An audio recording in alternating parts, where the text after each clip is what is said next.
To say that I was impressed with Nike's redesign of the Invincible 3 after I first ran in it is an understatement. After 100 miles, I'm even more impressed with it. In fact, it has changed the way I look at running shoe categories altogether. It is that good.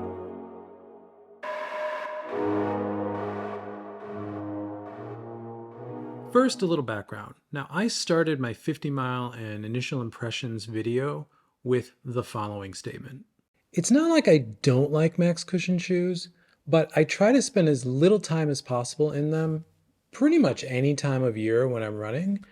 And I thought I would give a little bit more background as to what I meant here, because I think it makes more sense. So when I say I don't like to run in max cushion shoes and I try to avoid them as much as possible, it's because I don't like running in an overly cushioned shoe too much, because I think it actually masks a lot of problems with your running form, your gait, your foot strike, and all of that foam can actually cover all of that stuff up. Case in point, last year, actually about a year ago, June 2022, I was starting to get really bad plantar fasciitis in my right foot. And by July, I had it also in my left foot. And by the end of July, walking in the morning was challenging. The only shoes I could run in that I didn't get pain in were the Invincible 2 and the Alpha Fly 2. Now, I had two fall races that year, last year. I had a marathon in December and a half marathon in October, and I wanted to do them. I knew I wasn't going to be in great form, so I wasn't going for a PR, but I wanted to still run them. And the only shoes I could train with that didn't hurt were the Invincible 2 and, like I said, the Alpha Fly 2. After I finished both those races, end of December, I sort of reevaluated. And in hindsight, I think actually running as much as I did last fall in the Invincible and the Alpha Fly probably made the plantar fasciitis worse and probably prolonged the problem that I had with it. Because by early January, I was doing a lot of drills, a lot of work to kind of rehab my feet and get rid of the plantar fasciitis altogether. If that's something you'd be interested in, how I did that, I'm happy to make a video on it. Let me know in the comments below. Anyway, by mid-January, end of January, definitely, I was running in much more minimal shoes, my Lunas, some barefoot shoes, streak flies, still a soft shoe, but not a big, thick shoe. And I realized that the Invincible really let me run through the pain, but it actually masked the pain and caused a lot of other issues. So coming into the winter and spring of 2023, I wasn't planning on running in a max cushion shoe at all. In fact, the Streak Fly was as much cushion as I wanted at the time.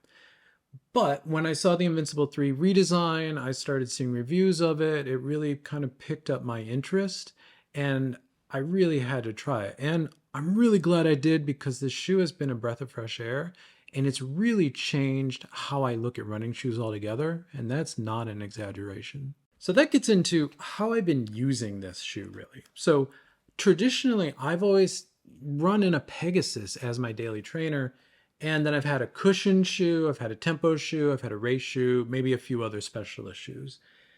But now, after running so much in this is the shoe that I reach for just about everything.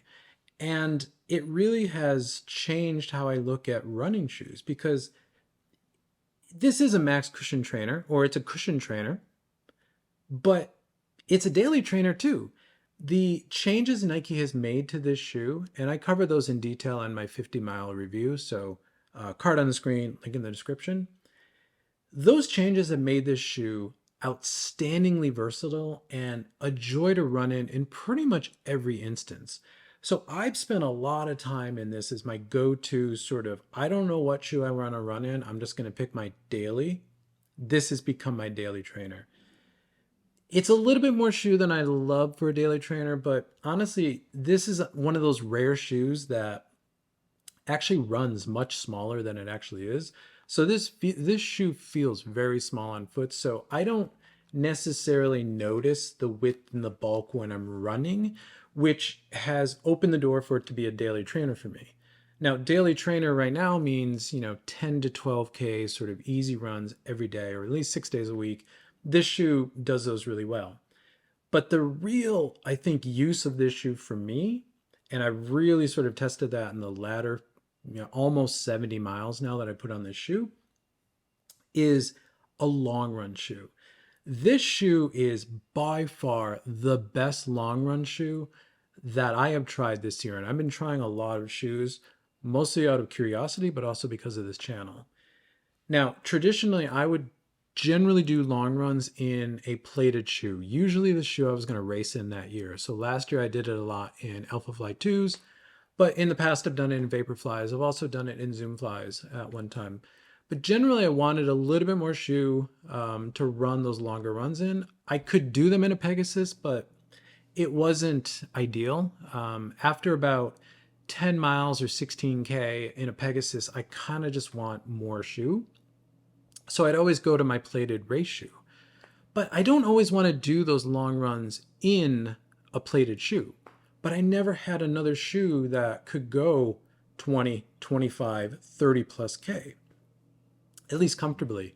The Infinity Run was that for me for a little bit, but after 20K and React Foam, I kind of want something else.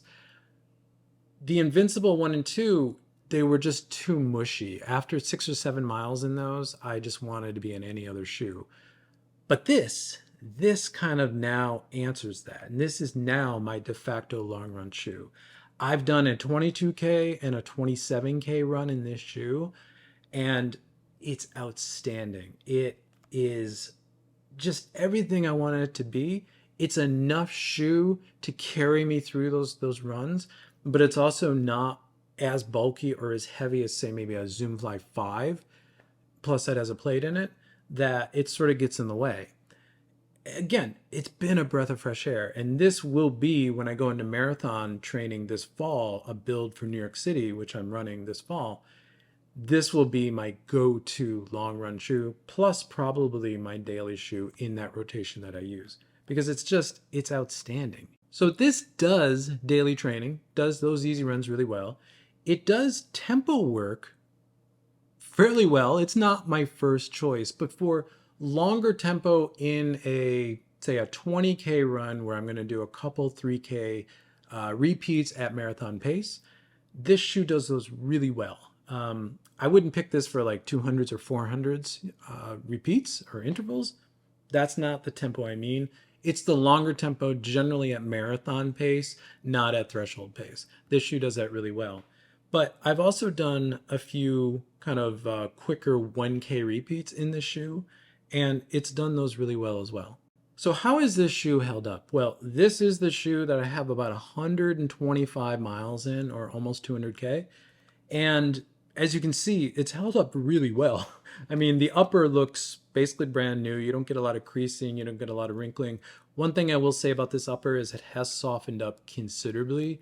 I know a lot of the criticisms of this upper were that it was very stiff, but this now is a very soft, very conforming, great lockdown upper. The heel issue, the heel lift issue, I talked a lot about that in my 50-mile review, but I never had an issue with it. And in the past, 70 plus miles since that review, I've had zero problems with heel lockdown and lift. And I've run this shoe a lot on hills, up, down, flat, done a little trail in this shoe. I've done everything in this shoe. I've never had an issue with it. So the upper is outstanding. The midsole, as you can see, it has the standard sort of ZoomX creasing, but given what we've seen in a lot of other ZoomX, it's actually very minimal, I would say. And I think the scooped out, sort of sidewall rails of this shoe, in the sort of lined, hatched, texture of it, I think that helps alleviate some of that stuff. But overall, I think the midsole's held up really well.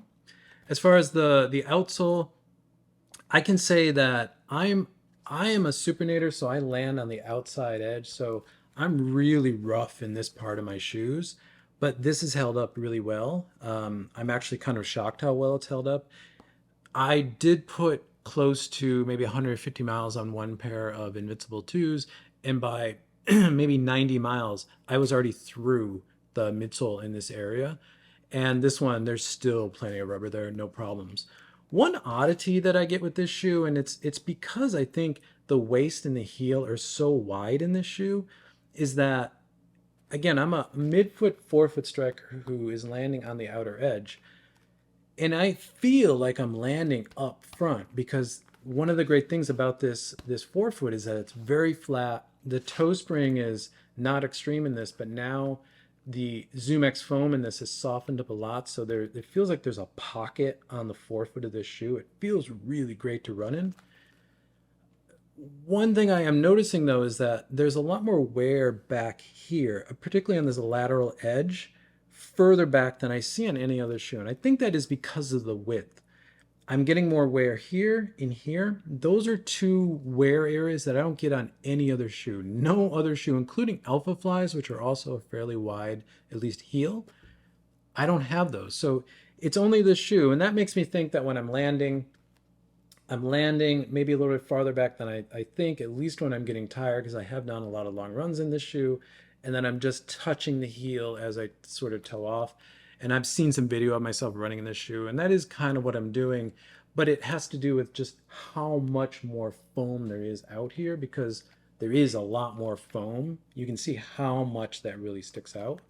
So that's just a weird wear thing, but it's really just cosmetic. There's plenty more rubber here. This is cosmetic. It's not really causing a problem. There's plenty more rubber here. So overall, I'm really impressed with the wear of this shoe, and it's holding up really well. I'm probably going to put at least another 100 to 150 miles into this shoe, maybe more. I don't plan on buying another one until I start my marathon build, probably in September. So this is going to take me through the summer, and I have no worries about it. The shoe feels fresh. The ZoomX hasn't packed out. Everything just feels great in this shoe. It's molded to my foot. It's a little softer than it was when it was new, but overall the shoe runs outstandingly well still. So there you go. Those are my thoughts on the Invincible 3 after 100 miles. I love the shoe. I'm going to keep running in the shoe, and it's kind of rare that I'm going to take this shoe as far as I am, probably close to 300 miles. That's something I don't do with many shoes. So let me know how you're getting on with the Invincible 3 in the comments below. I always love the engagement down there, and tell me what you think of the shoe. Thank you for making it to the end of the video. If you're new here, subscribe. You'll see more content like this pop up in your feed. If not, drop a like in this video because it helps this content get seen by more people and this channel continue to grow, which I will always be appreciative of. And with that, I'll see you in the next one.